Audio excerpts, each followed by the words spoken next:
Good afternoon, everyone. Welcome to Shelf Life from the Virginia Festival of the Book. I'm Patty Miller, the editor of Encyclopedia Virginia, another program of Virginia Humanities. We are pleased to be co-sponsoring today's event and are really looking forward to what's going to be a wonderful discussion. For those of you who aren't familiar with Encyclopedia Virginia, we're a free, reliable, user-friendly resource that tells the inclusive story of the history and culture of Virginia. We really invite you to check out our entries. One in particular that might be of interest today is our entry on James Madison and slavery. We really share information for people who seek to understand how the past informs both the present and the future. And we are very happy today to have some community partners for help in sharing this event. That includes the Montpelier Descendants Committee, the descendants of the enslaved communities at the University of Virginia, and the Albemarle Charlottesville Historical Society. So welcome everyone from those organizations. A couple of housekeeping notes before we get started. Please share your questions using the Q&A tab in Zoom, and we will get to the questions that we can. We're slated to go for about 45 minutes. So if you do have a question, please get it in early so we can be sure to consider it. This event is closed captioned optioned, so you can turn that on and customize that with the closed caption tab at the bottom of your window. And if you haven't read today's book, we really hope you will. For details, how to buy it from a local bookstore or to check out a copy from your library, please visit vabook.org, where you can explore the full schedule of our other events. And while you're there, please consider making a donation to the festival's ongoing work at vabook.org/give, so we can continue to bring you programs like this. And now, with no further ado, I'm so pleased to introduce today's speakers. We are so pleased to welcome Dr. Bettye Kearse, author of The Other Madisons, A Lost History of a President's Black Family. Dr. Kearse is a retired pediatrician, a descendant of a slave and President Madison, and a founding member of the Montpelier Descendants Committee. She is published in River Teeth, Time, Image Makers and Influencers, Mental Floss, Black Lives Have Always Matter. To learn more about her work, you can follow her at bettykearse.com. And also, I'm pleased to introduce Dr. Shelley Murphy, a genealogical researcher for more than 30 years. She is the Descendant Project researcher for the University of Virginia, an instructor at the Midwestern African American Genealogical Institute, and a member of the Jack Jewett Dar chapter. She serves on the boards of the Library of Virginia and the Albemarle and Fluvanna Historical Societies. Bettye, Shelley, thank you so much for joining us for Shelf Life, and please tell us more about the Other Madisons. Thank you. Well, welcome, Bettye. Let's get started. Thank you. When did you first learn you're a descendant of President Madison? I was about 5 years old. And yes, my mother would tell me the family stories, most often when I was getting fidgety, you know. And, you know, she wanted to sort of, not so much, well, calm me down. Let me just say that. Mm-hmm. And so she would tell me about all of our ancestors, even before Madison, and then going up to even her own father. Well, it took you 30 years to write this book. Why is that? Oh, there are many reasons. In 1990, my mother delivered to me the old cardboard box of family memorabilia. And when I asked her why now, she said, I wanted to give you plenty of time to write the book. Well, what she meant by that was that she just wanted me to write down these family stories that she had been telling me for years and years. But there was so much more to these stories than just the individual people in my family. Those people represented other people, other enslaved people in particular.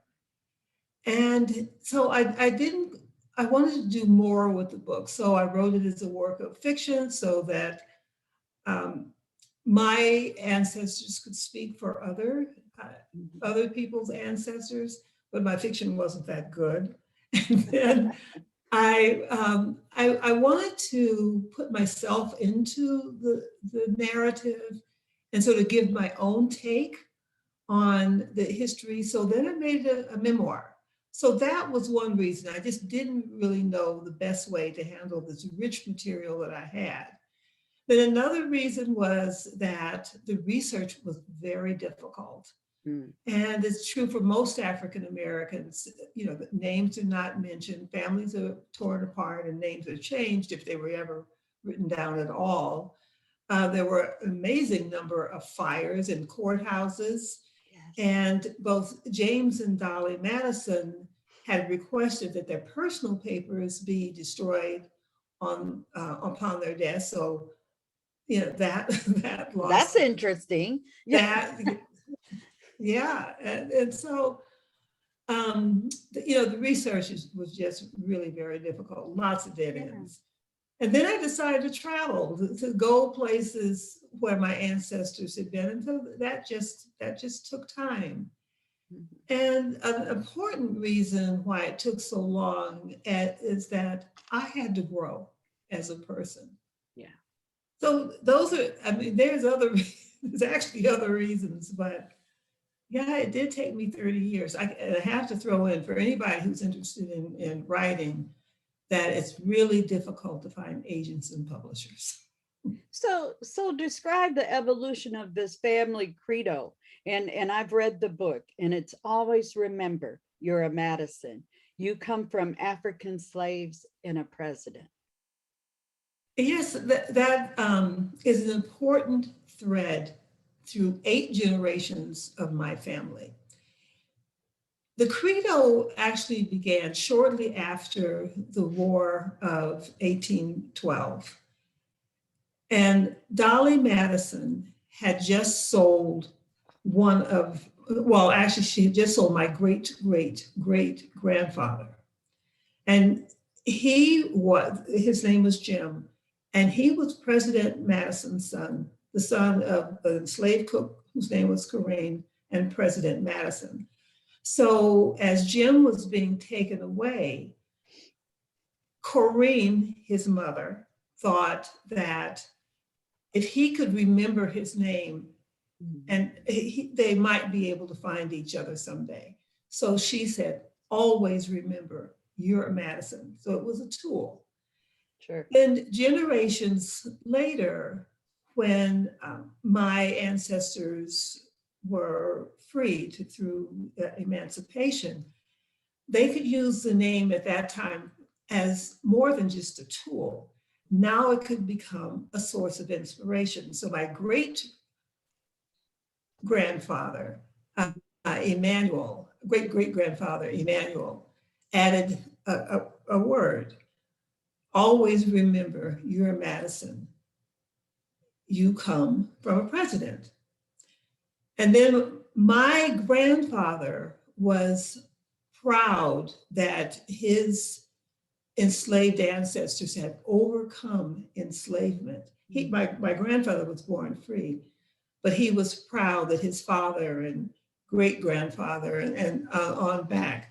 So he added African slaves to the credo. Always remember, you're a Madison. You come from African slaves and a president. I love that. How did you make a decision to give Mandy a voice in the narrative? You know, how did it feel to write as if you were Mandy in some aspects? Well, let me just say, Mandy was my family's first African ancestor in America. And she was our first oral historian. And as I did my research, I just grew close to Mandy. I came to admire her. I had gone to places where she had been in order to walk where she had walked and see what she had seen. And I grew close to her. And so after a while, I became very certain of what she wanted me to know and what she wanted me to share. And what better way to do it than have her speak for herself? Yes, yes. So it was important for you to trace Mandy's footsteps, but why did you feel it was also important? And as a genealogist, we strive to go to the places where our ancestors are. So as far as for your Mandy, what drove you to visit those places where she would have been, or any of your ancestors would have been? Well, Shelley, I grew up protected and, just is really sheltered, and I came to understand as I was writing that I was missing a vital part of who I am. There's just something, not that I'm masochistic, I am not, but I recognize by not having experienced any of the hardships that those ancestors who would help make me who I am, that I was just missing something vital about myself. And so I went to Ghana, West Africa, and Baltimore, Maryland. The reason for going to Baltimore is that there is a replica of a slave ship, like the one that had carried Mandy away from home. And there's just nothing like being there. You can read about it, but you have to be there to kind of understand in even a small way what it was like to be stolen, to be put on an auction block, to never see people that you loved, to become a slave, and yet to find a way to maintain a sense of your own humanity. I just felt I had to be in the actual places. I understand. How, as you researched and you wrote about, how did you deal with the violence and the brutality of the history of this country that related right to the stories of your family? How was that trying to write that? I find that difficult in reading and watching, but you as the author and you're telling your family story, how share with us your experience on that. Well, I kind of have two answers. It's sort of, the writing, it sort of depended on how I felt that day. Okay. So some days I was really angry and just, enraged by the massive cruelty of the transatlantic slave trade and of slavery itself. So I would just be overwhelmed with anger. But then there were other days when I felt some pride because my ancestors endured that.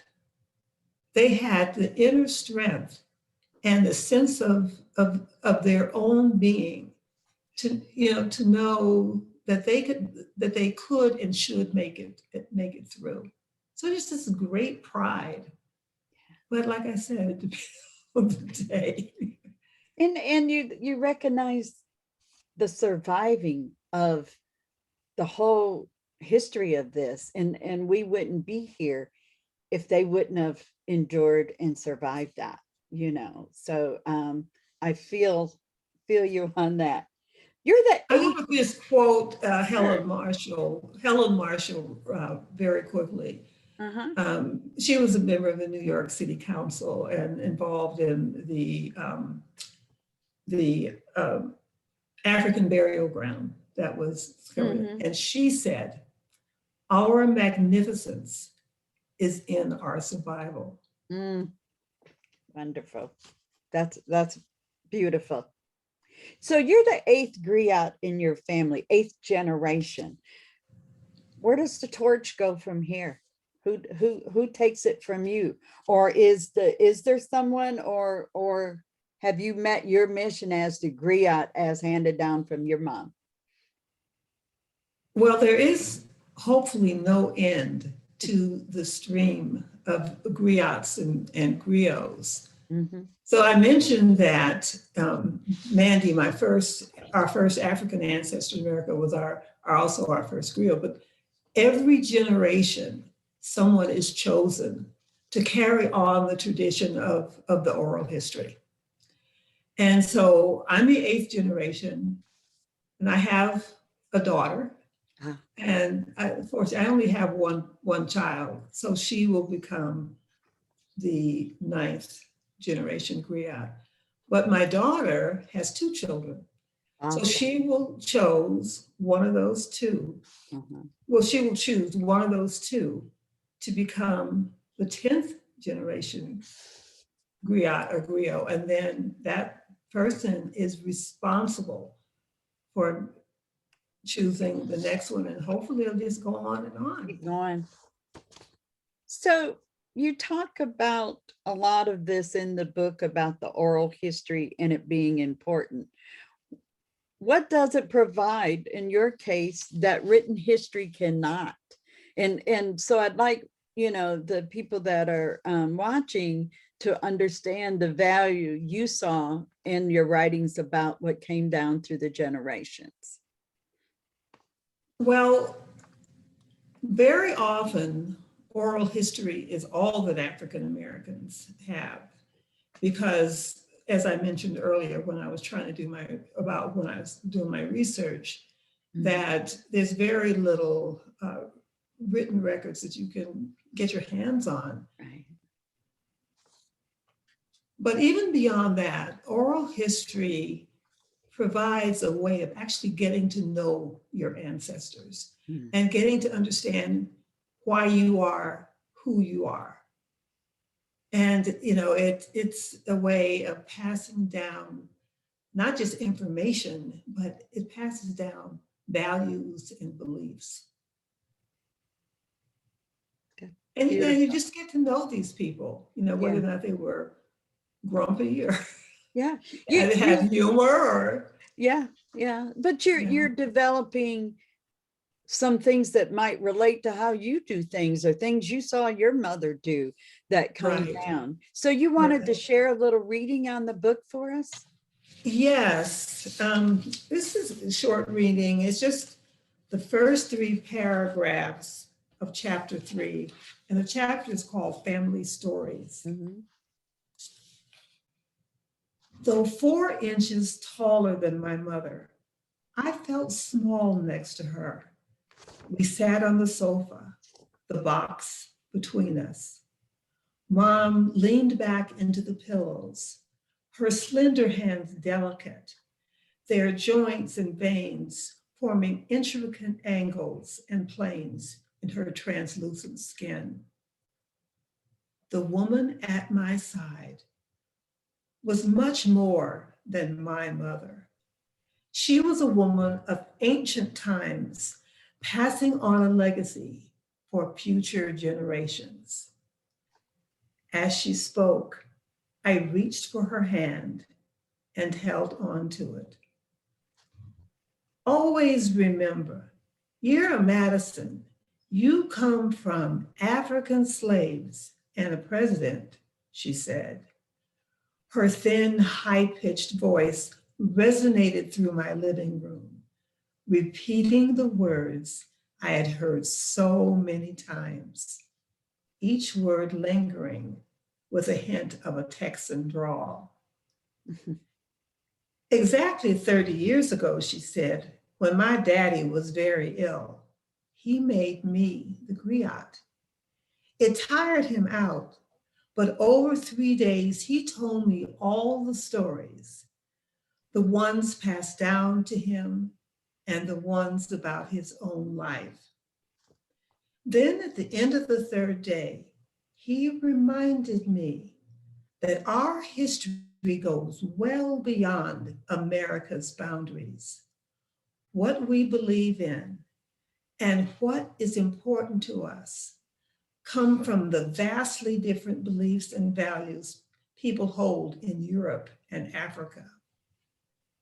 And this, she said, searching my eyes, is very important, Betty.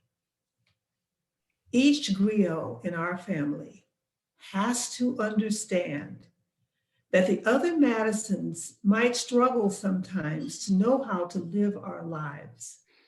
But when we share our stories, we build a sense of togetherness and we learn who we are. You know, you're getting me right to the heart here. Love that. So I'm going to ask you about another little story. I know one of the chapters is called Beads, but I want you to tell me about the red ring. Oh, okay. Well, let me just explain why I talk about beads. Mhm. And that is according to the family stories. Mandy had many beads in her hair when she was captured. But by the time she ended up at Montpelier as a slave, she only had one bead left in her hair. And that bead she cherished for the rest of her life and may have given that bead to her daughter, Corinne, who worked in the kitchen at Montpelier.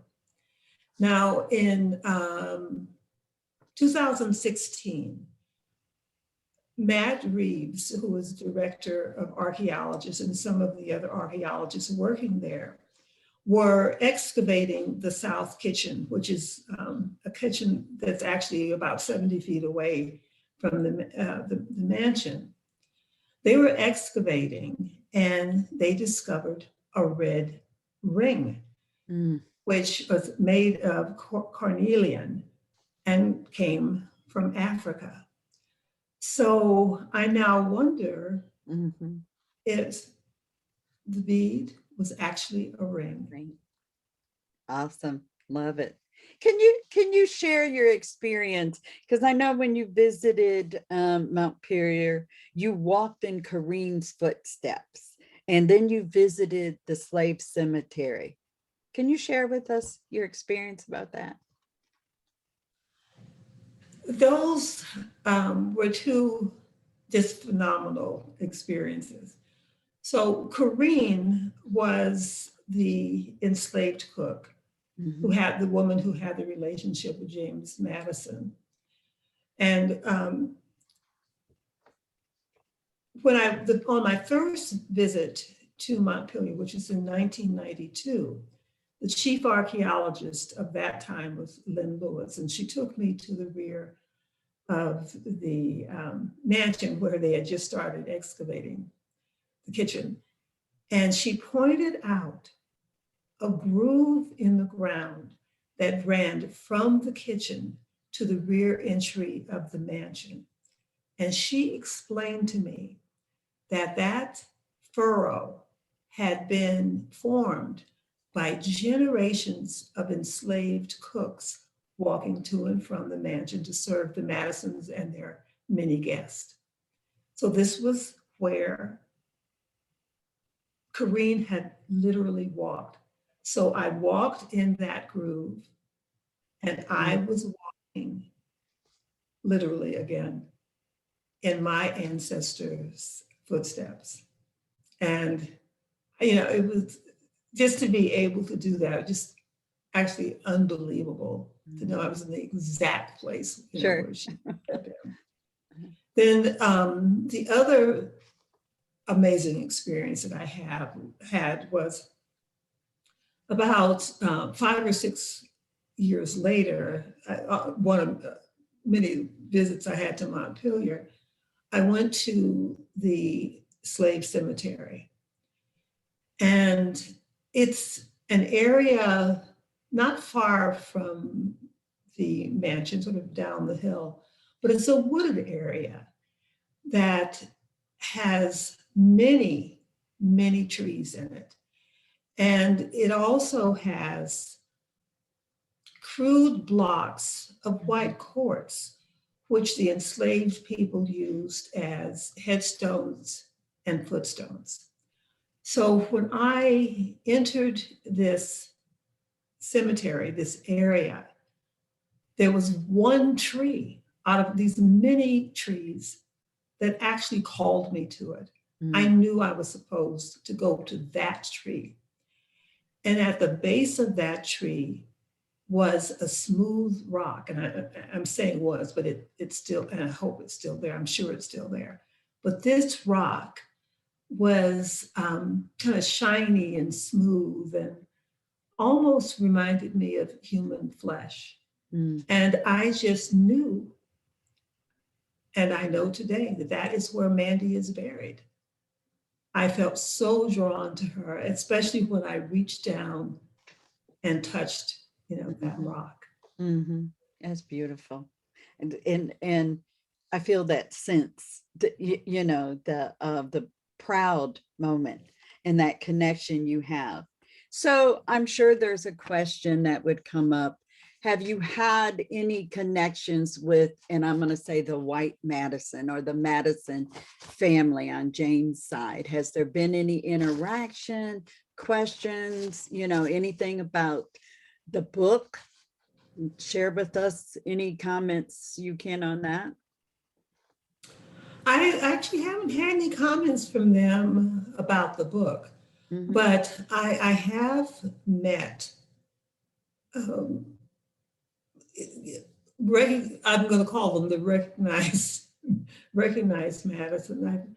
I've met Connie Graff, who is a descendant of one of Madison's sisters, and she calls me cousin. Oh. Yeah, and then I've met another woman who actually lives in Santa Fe, and I met at a Nia studio, which is kind of a dance studio, and she said, we're probably related, and she calls me cousin.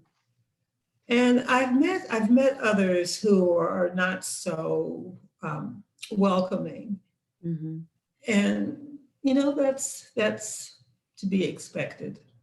Sure, absolutely.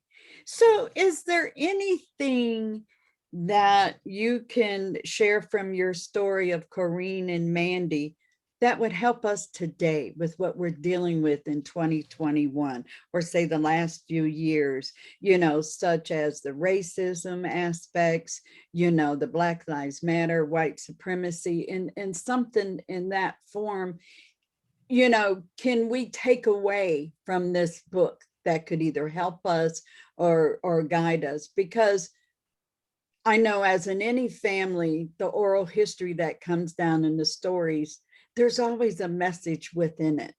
So what is your message that you want your readers to take away to help us deal with what we're dealing with in 2021? The takeaway message is that I would like African Americans to embrace their slave ancestry, to recognize that enslaved people were remarkable individuals who possessed inner strength and a sense of balance and a sense of hope, which enabled them to get through slavery. They always recognized their own humanity. And they also had a lot of talents and contributed to this country in every way you can think of. And the really important part is that when they died, those qualities did not die with them. Instead, they were passed down to those alive of us today. So it is particularly important for our young people to recognize those qualities in themselves and to grab onto them and nurture them, so that they can combat the effects of racism, and they can also contribute, as their ancestors did, to this country. Wonderful. So another question that comes to mind for me as a researcher, a lot of times when we're researching, we're looking at documents or, you know, certain collections that might be out there. But in oral history, it is a little different because you're passing down information.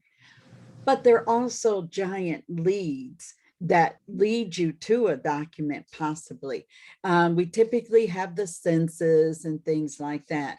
Was there anything that you know of in the Madison papers that mentioned Mandy's name or Corrine? And I'm saying papers, it could be a collection or any inventory list. And I think of this as one of the research tools that we would go looking for.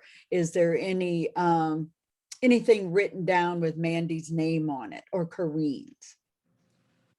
I don't have knowledge of any place that those names are actually recorded. Okay. You know, if they ever were written down, they're gone now. Because that's some of the big challenges with oral history. And I agree with you as an African-American researcher that we have to take more pride and go ahead and grab that story because it fits in the timeline just as well.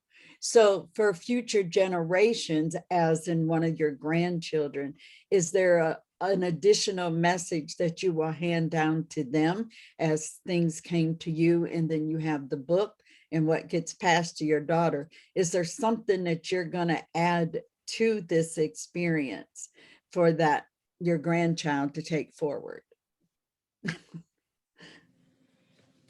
Well, besides the message that I mentioned, that I would like them to embrace their slave ancestry, which, by the way, is particularly important for my grandchildren because they live in London, England.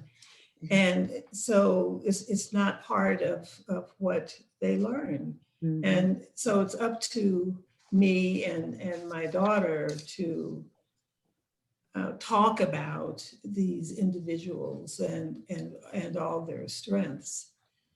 But I don't know if my daughter would encourage this message exactly, but one of the things that Mandy passed down was that we should be fighting mad, that our anger can be a source of strength.